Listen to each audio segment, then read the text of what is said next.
Amateur career was short. Had 17 fights. Got to do a quarter of semis of the novices, under 20s, and then after that it was turnover. Pretty much, yeah. So, as we said, I'm going to say this on camera as well. The camera cut out, so I'm going to say this again. But in regards to your amateur and pro career, just tell us a little bit. Like, obviously, you didn't have much of an amateur career, and you turned pro with Frank Warren. What was the reason for turning pro after just reason for turning pro was that it's just like, as I started boxing I had my first amateur fight when I was 19.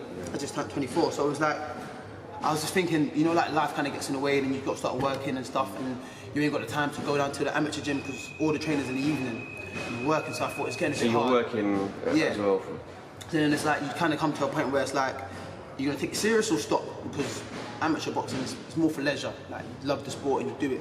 So I thought it's either you turn over or you stop. Okay, so let's turn over and see how far we can go, or there's no point of just carrying on boxing amateur because it's getting hard. And I just thought, you know what, turn over. Everything was in the morning, so it was a lot easier for me. I could balance it more, and yeah, you go. But when I first went over, I didn't turn over with Frank. I didn't have a promoter for like my first 8 fights. Okay. I just recently just like. So it's boxing on like small hall shows. Yeah, boxing on small hall shows and dinner shows. My first 8 fights. Recently, just like building my record and that, and it's recently just signed with Frank. How did you find that though? You know, when you first turned pro, and then trying to get sponsorships and what, because obviously boxing's not cheap. You know, it's not cheap. Yeah. You know, how was that? Yeah, it's hard. I was still working. I've just recently just stopped working, so it's like. So you've managed to kind of. Yeah, managed kind of. I had a few fights. Had about 3-4 fights. Managed to like save a bit of money and pull it aside and trying to manage what I do with this money and where to spend it. And then I thought, okay, I got to leave my job. Like, I want to take this to another level. I need to do it full time. So I stopped working and just kind of trying to manage my money. So I didn't have no sponsor starting out. It wasn't signed to anyone. So everything's just based off tickets, like, you know how the game goes. Yeah. I didn't think I'd do much, but I've done well. I've got good support. Like, my family support me like 100%. My friends are. Yeah, you're saying before the camera messed up was like your first fight. You did 200 tickets in your court, which is pretty. It's a lot. Yeah, everything was. And like 100 of them are ringside. I don't know how they squeezed it. It's just mad. Your court's so tiny anyway, but you have about like 100 people there. That's it. Yeah, that's it. Yeah, your fans basically own the gaff if you've got 100 people there. Yeah, and you can hear everyone like from in the ring and everyone screaming and shouting at you. Was it at any point kind of semi-distracting? You know, like the first fight. I think where I was like. I was so nervous going in. When I got in the ring, I was calm, like everything, I wasn't as nervous anymore. So when I got in the ring, I heard everything, but I didn't acknowledge it, because I'm thinking, damn, I've got to put on a show here, I've got to put on a show here. So as I got in the ring, you just start fighting, where it just went so quick, everything was just like, you know what I'm saying? I didn't have time for it to sink in and all the noise and to even be distracted, so it just kind of went quick. In regards to so you've had 8 professional fights, and now you signed to Frank Warren. Yeah. How did that come about? Well, I'm in the same camp as Daniel LeBron and James Branch. They're both with him.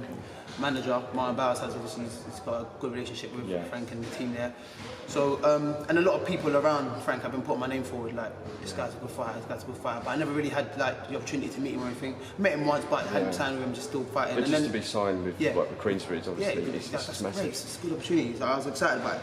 But I had the opportunity to box on one of his dinner shows, like at last minute. Yeah. So I was in the gym sparring, and then I got a call out, do you want to fight tonight?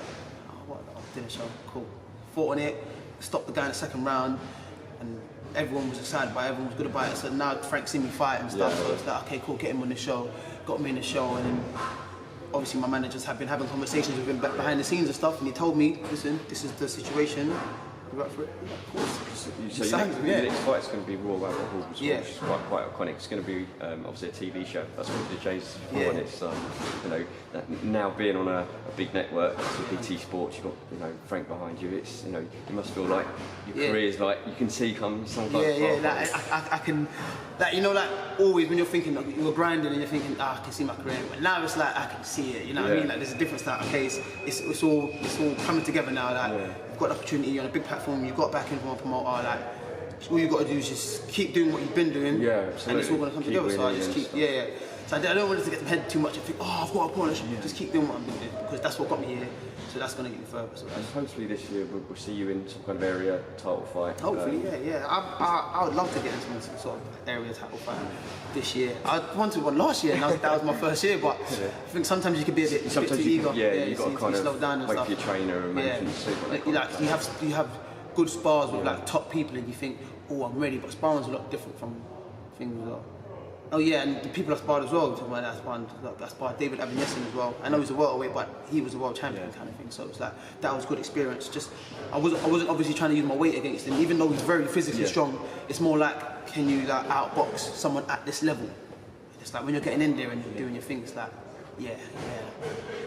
And just going back slightly, you've got sponsorship now?